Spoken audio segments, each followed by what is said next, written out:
धुले में एसटी महामंडल द्वारा शहर में चार्जिंग केबल बिछाने का काम जारी है, लेकिन यह काम अब आम नागरिकों की जान के लिए खतरा बनता जा रहा है। इस कार्य के लिए खोदे गए कहर के अड्डे अब यातायात के लिए गंभीर समस्या बन चुके हैं। सबसे गंभीर बात यह है कि इस खुदाई के दौरान किसी भी प्रकार के सुरक्षा उपाय नहीं किए गए हैं।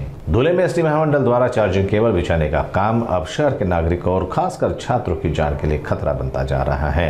शहर के कमलाबाई स्कूल से लेकर जिजामाता इलाके तक बीते 1 महीने से खुदाई का काम जारी है। स्कूल के सामने गहरे गड्ढों की वजह से न सिर्फ ट्रैफिक बाधित हो रहा है, बल्कि छात्रों और राहगीरों की सुरक्षा पर भी गंभीर सवाल खड़े हो रहे हैं। हैरानी की बात यह है कि खुदाई के दौरान किसी भी तरह के सुरक्षा इंतजाम नहीं किए गए। वह इलाके के व्यापारियों का कहना है कि बिना किसी पूर्व सूचना के दुकान के सामने गड्ढे खोद दिए गए, जिससे उनके व्यवसाय पर भी असर पड़ रहा है। इस लापरवाही के खिलाफ शिवसेना ने ठेकेदार पर कार्रवाई की मांग के साथ प्रशासन से तुरंत हस्तक्षेप करने की अपील की है।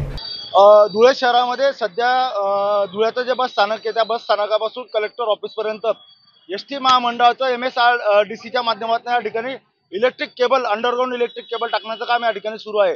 सुमारे महिनाभरापासून हे काम या ठिकाणी शाळा जी कमलाबाई शाळा या ठिकाणी जाते त्या शाळेपासून कलेक्टर ऑफिसकडे सुरू आहे। या ठिकाणी आपण बघू शकतात की कमलाबाई शाळेच्या विद्यार्थिनींना याचा प्रचंड त्रास या ठिकाणी होतोय। कॉन्ट्रॅक्टरने महिनाभरापासून या ठिकाणी चारी खोदून ठेवलेली आहे। 3-4 दिवसापूर्वी प्रचंड पाऊस धुळे शहरामध्ये झाला। या चारीमध्ये प्रचंड पाणी त्या ठिकाणी होतं। असं असताना एखादी विद्यार्थिनी या पाण्यामध्ये यदाकदाचित पडली आणि ती त्या ठिकाणी पडून एखादी दुर्घटना झाली तर या दुर्घटनेला जबाबदार धुळे महानगरपालिका प्रशासन राहणार आहे का एसटी डिपार्टमेंट राहणार आहे, हा महत्त्वाचा प्रश्न आहे। संबंधित कॉन्ट्रॅक्टराने हा रस्ता खोदताना महानगरपालिकेची परवानगी घेतलेली नाहीये। ते या ठिकाणी अवगत करणं होतं कमलाबाई कन्या शाळेच्या प्रशासनाला त्याने अवगत करायला हवं होतं की या ठिकाणी अशा प्रकारचा रस्ता खोदतोय आणि या रस्त्याला त्यांनी बॅरिकेडिंग देखील लावणं गरजेचं होतं।